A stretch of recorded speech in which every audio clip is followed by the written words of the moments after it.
بسم اللہ الرحمن الرحیم الحمد للہ رب العالمین وصلی اللہ علی محمد وآلہ الطاہرین۔ تیسری قسم ان شکوک کی کہ جن کے بعد توجہ نہیں دینی چاہیے اور نماز صحیح ہے، وہ ہے وقت گزرنے کے بعد۔ اگر وقت گزرنے کے بعد فرض کریں کہ مغرب ہو گئی، اب کسی کو شک ہو کہ وہ ظہر و عصر کی نماز صحیح پڑھی یا نہیں پڑھی تو نماز صحیح ہے۔ اسی طرح سے اگر شک ہو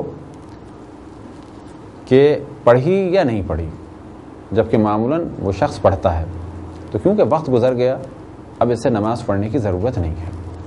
لیکن اگر یقین ہو جائے کہ نہیں پڑھی تو بلا شک نماز قضا کرنی ہے۔ بس اس بات کو دوبارہ بیان کریں کہ وقت گزرنے کے بعد اگر یقین ہو جائے کہ نماز نہیں پڑھی تو نماز کو قضا کرنا ہے، لیکن اگر شک ہو کہ نماز پڑھی یا نہیں پڑھی جبکہ معمولاً یہ شخص نماز پڑھنے والا تھا تو ایسی صورت میں سے نماز دوبارہ نہیں پڑھنی ہے۔ وقت گزرنے کے بعد شک ہو کہ ایک نماز میں نے پڑھی تھی، اب یہ اسے یاد نہیں آ رہا کہ ظہر پڑھی تھی یا عصر پڑھی تھی، تب اس پر لازم ہے کہ 4 رکعت نماز پڑھے۔ اگر یہ مسافر نہیں ہے تو 4 رکعت نماز پڑھے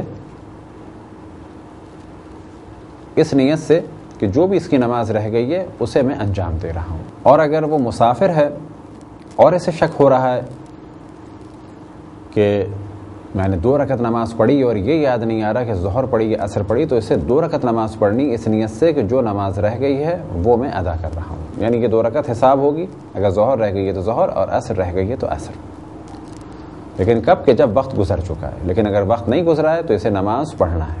اگر کسی شخص کو شک ہو وقت گزرنے کے بعد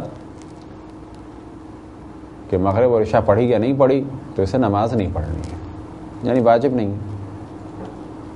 لیکن اگر شک ہو کہ میں نے ایک نماز پڑھی تھی اور یہ بھی نہ معلوم ہو کون سی پڑھی تھی تو اسے مغرب بھی پڑھنی ہے اور عشاء بھی پڑھنی ہے۔ وجہ کیا ہے اس کی؟ کیونکہ مغرب اور عشاء کی تعداد الگ الگ ہے۔ مغرب کی 3 رکعت ہے اور عشاء کی نماز کی تعداد 4 رکعت ہے، اور اگر مسافر ہے تو مغرب 3 رکعت ہے اور عشاء کی نماز کی تعداد 2 رکعت ہو جائے گی۔ کیونکہ تعداد الگ الگ ہیں تو اسی لیے نہیں معلوم کہ میں نے مغرب کی پڑھی تھی یا عشاء کی پڑھی تھی۔ لیکن اگر رکعت کی تعداد ایک ہوتی ظہر عصر کی طرح سے اور اسے شک ہوتا کہ میں نے ایک پڑھی ہے اب یہ نہیں معلوم کون سی پڑھی ہے، تو ایسی صورت میں ایک نماز 4 رکعت ہی پڑھتا تو مشکل حل ہو جاتی، اور اگر مسافر ہوتا تو ایک نماز 2 رکعت ہی پڑھتا اور مشکل حل ہو جاتی۔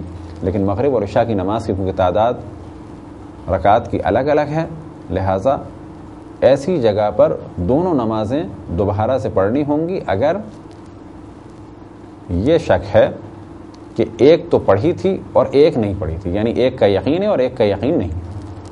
لیکن اگر شک ہے فقط کہ پتہ نہیں پڑھی یا نہیں پڑھی تو ایسی صورت میں سے دوبارہ نماز نہیں پڑھنی۔ کہاں پر دوبارہ پڑھنی ہے؟ جب یقین ہے کہ ایک پڑھی تھی اور ایک نہیں پڑھی، یا یہ کہ شک ہے اسے کہ ایک تو پڑھی تھی لیکن کون سی پڑھی اور کون سی نہیں پڑھی۔ یہ تھی مختصر سی گفتگو ان شکوک کی تیسری قسم کے بارے میں کہ جن کی پرواہ نہیں کرنی چاہیے۔ وصلی اللہ علی محمد وآلہ الطاہرین۔